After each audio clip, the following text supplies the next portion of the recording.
Halo semuanya, selamat datang di program Lagi Rame nih.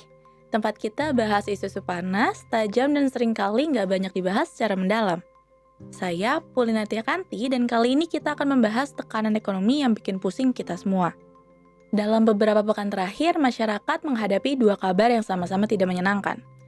Di satu sisi, harga BBM mengalami penyesuaian yang membuat biaya transportasi dan logistik berpotensi meningkat. Di sisi lain, Bank Indonesia menaikkan suku bunga acuan untuk menjaga stabilitas nilai tukar rupiah dan meredam tekanan dari pasar keuangan global. Nah, pertanyaannya, apakah kedua kebijakan ini akan membuat beban masyarakat semakin berat? Ketika harga energi naik, biaya hidup ikut terdorong. Namun, ketika suku bunga naik, cicilan kredit juga bisa menjadi lebih mahal. Jika dua tekanan ini datang bersamaan, apa dampaknya terhadap daya beli masyarakat dan perekonomian Indonesia? Nah, mari kita bahas.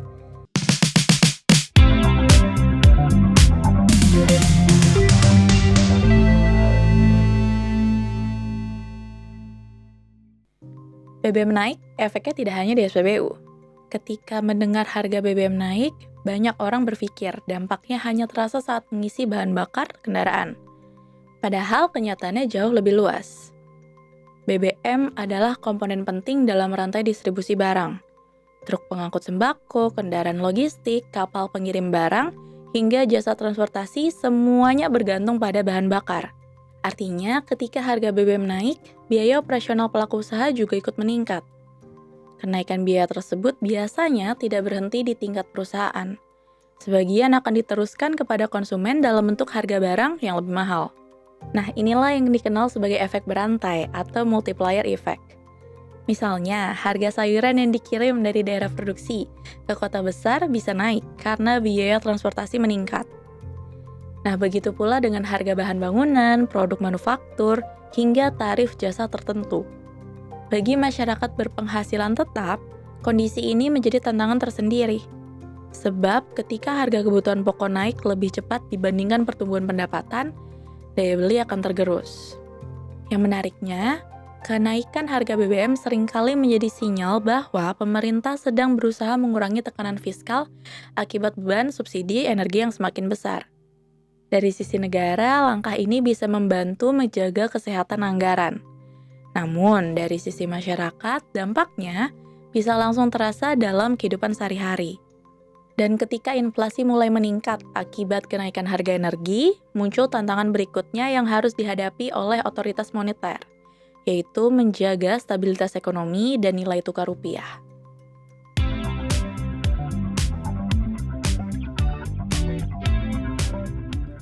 Selain kenaikan harga BBM, kebijakan Bank Indonesia menaikkan suku bunga juga berpotensi menambah beban hidup masyarakat. Nah, bagi sebagian masyarakat, kebijakan ini mungkin terdengar jauh dari kehidupan sehari-hari. Namun, dampaknya sebenarnya sangat dekat.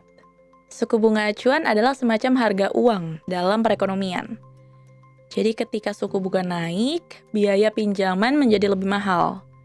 Tujuan utama Bank Indonesia adalah menjaga stabilitas rupiah dan mengendalikan inflasi.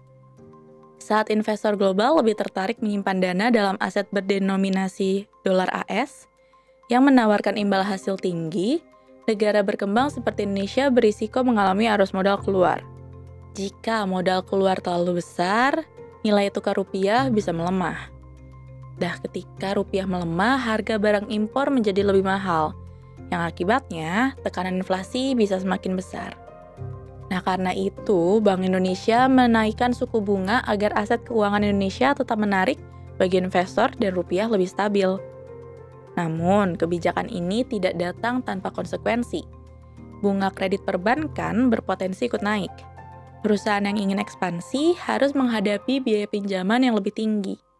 Masyarakat yang memiliki kredit berbunga mengambang juga perlu bersiap menghadapi kemungkinan kenaikan cicilan. Nah, dengan kata lain, suku bunga yang lebih tinggi memang membantu menjaga stabilitas ekonomi, tetapi juga berpotensi memperlambat aktivitas konsumsi dan investasi.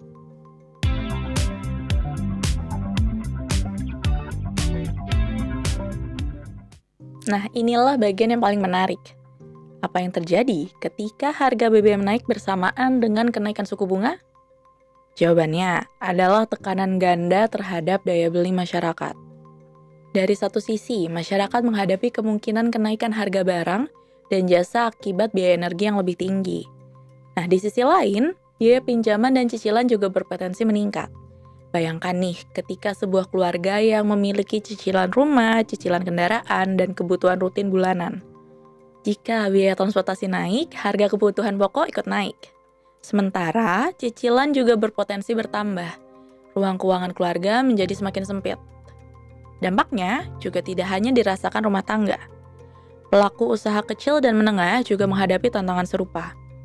Mereka harus membayar biaya distribusi yang lebih mahal. Sementara akses pembiayaan menjadi semakin lebih mahal karena suku bunga meningkat. Nah, situasi seperti ini yang biasanya membuat masyarakat lebih berhati-hati dalam membelanjakan uang. Jadinya, konsumsi melambat, investasi tertahan, dan pertumbuhan ekonomi pun berpotensi kehilangan momentum. Nah, meski demikian, penting dipahami bahwa kebijakan ekonomi seringkali merupakan pilihan di antara berbagai risiko. Pemerintah berupaya menjaga kesehatan fiskal, sementara Bank Indonesia berupaya menjaga stabilitas rupiah dan inflasi. Tantangannya adalah bagaimana memastikan bahwa dampak terhadap masyarakat dapat diminimalkan melalui berbagai program perlindungan sosial, penciptaan lapangan kerja, dan kebijakan yang mendukung pertumbuhan ekonomi.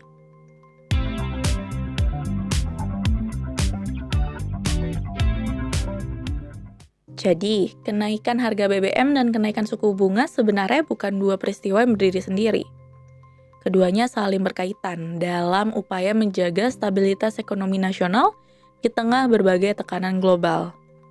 Namun, bagi masyarakat, kombinasi keduanya juga berarti perlunya mengelola keuangan dengan lebih cermat, karena biaya hidup dan biaya pinjaman berpotensi meningkat secara bersamaan.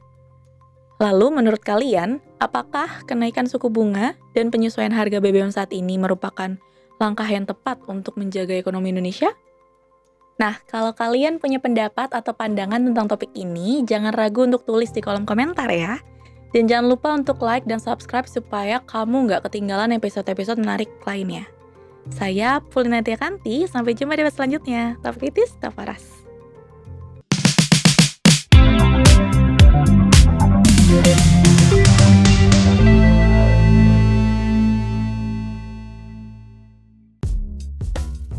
Keputusan bisnis terbaik datang dari data, bukan tebakan.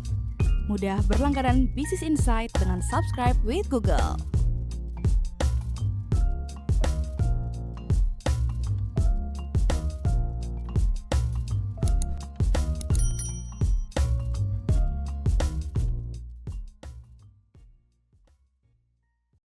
Download aplikasi Kontan sekarang di App Store atau Play Store.